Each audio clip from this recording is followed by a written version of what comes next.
Como já é de conhecimento de todos, haja vista que o assunto repercutiu muito nos últimos dias, a Prefeitura aumentou o imposto de uma maneira completamente fora de controle e de explicações.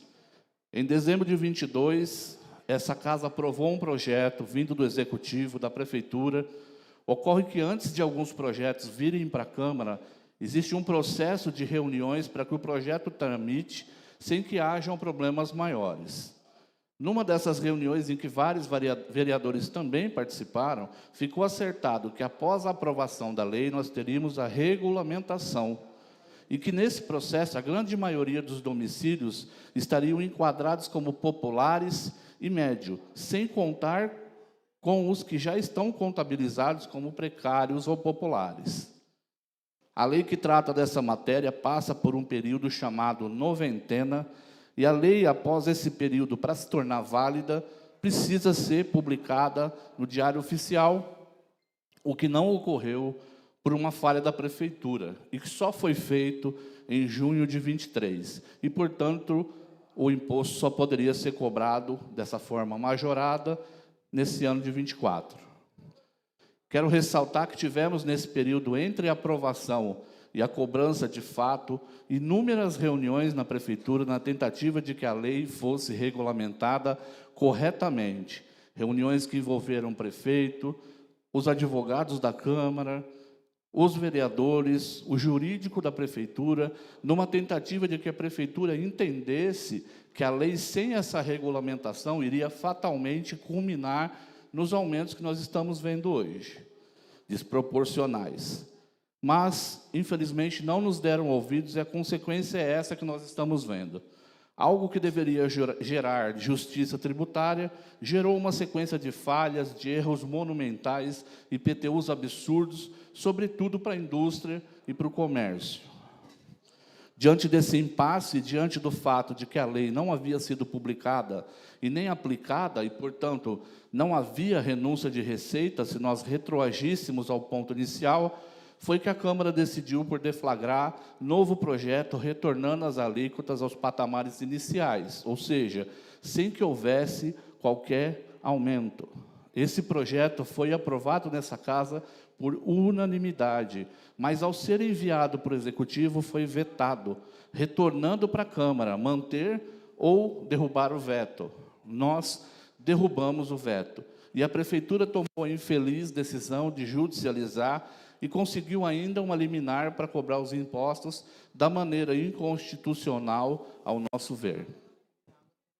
Vale ainda ressaltar que não houve observância nenhuma ao princípio da razoabilidade.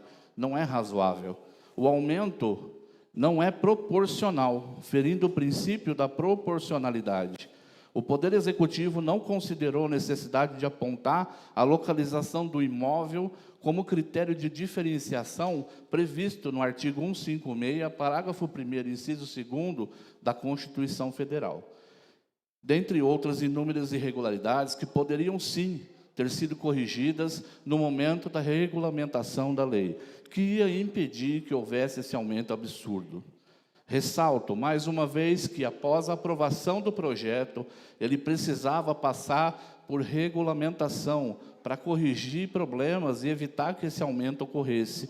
E essa responsabilidade é da Prefeitura Municipal e não da Câmara.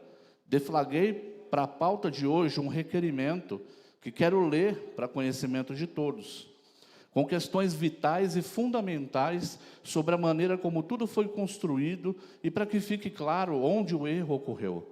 No entanto, que nós, vereadores, também movemos representação pedindo a inconstitucionalidade do projeto da Prefeitura.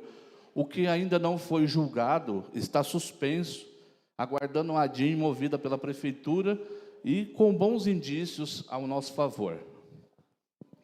Vale ainda relembrar que a lei que trata da regulamentação dos critérios de diferenciação dos imóveis, além de desobedecer o zoneamento, ela é de 1964 e, portanto, obsoleta, de maneira a entender que imóveis que possuem massa corrida nas paredes, laje, moldura de gesso e piso no chão, são considerados imóveis finos e de luxo, Entenda agora porque algumas casas saltaram de 1% para 3%, porque não respeitaram o zoneamento, nem tampouco corrigiram a obsolência de uma lei que já não reflete mais a realidade.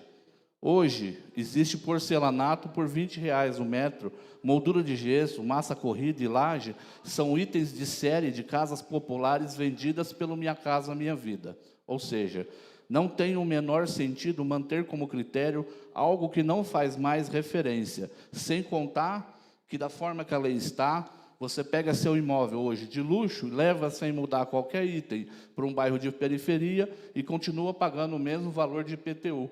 Já que tanto faz onde ele esteja, se desrespeitaram o zoneamento. Vou ler o requerimento para que tenham conhecimento das perguntas e, assim que respondido, me comprometo a publicar as respostas. Ressalto que não é opção da Prefeitura escolher responder ou não esse documento, inclusive sob pena de incorrer em improbidade administrativa quando não responde.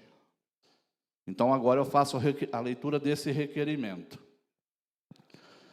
O projeto de lei complementar 03/2022, protocolado em 1º de dezembro de 2022, aprovado em 19 de dezembro e publicado apenas em 2023, gerou aumentos desproporcionais, ferindo princípios básicos e fundamentais de razoabilidade e proporcionalidade, que, aliada à ausência de regulamentação da lei que trata a matéria, trouxe prejuízos à população, ao comércio e à indústria, o que, inclusive, pode gerar desemprego e perda de renda.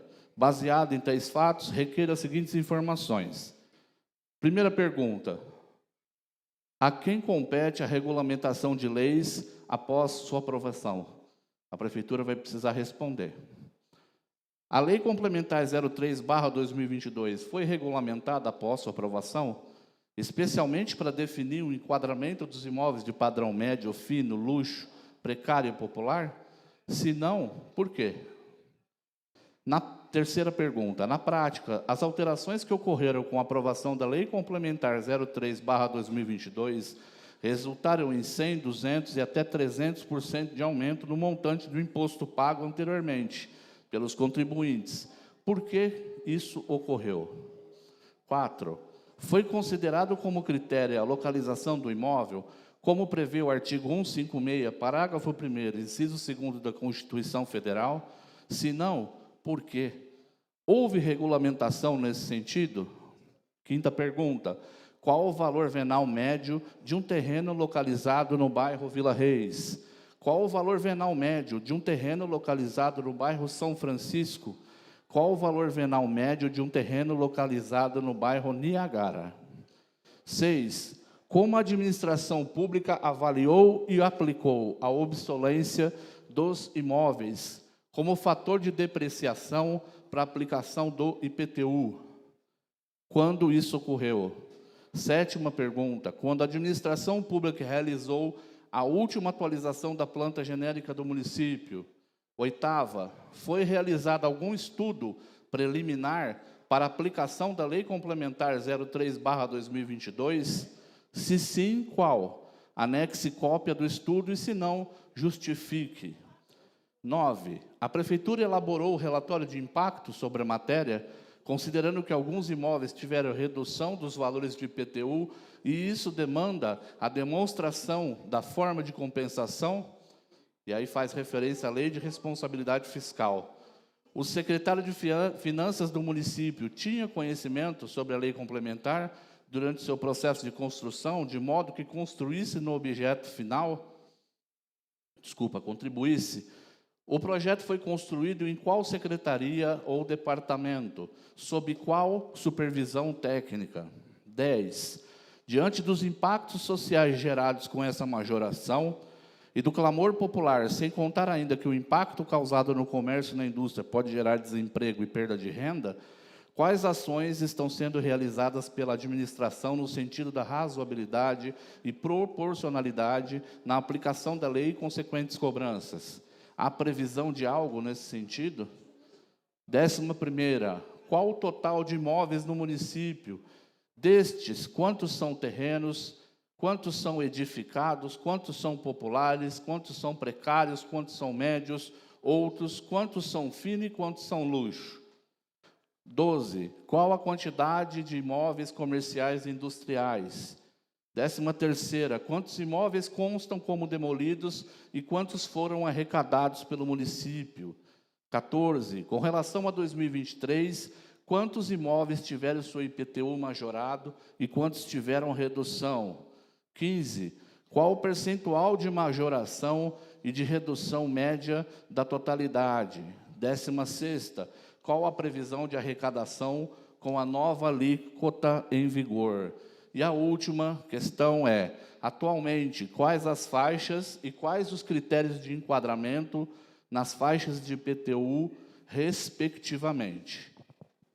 Então, eu quero ainda complementar, eu estou montando um estudo, né, com diversos imóveis de todos os níveis, e está claro e evidente, né, é claro que ainda é preliminar, o estudo está em andamento, está claro e evidente a bagunça que está a cobrança. Em alguns casos, imóveis apresentaram com aumento a alíquota de 1%, ou seja, a prefeitura já estava renunciando receita, porque se aumentou e foi para 1%, a alíquota cobrada já era menor do que 1% e a lei não permitia.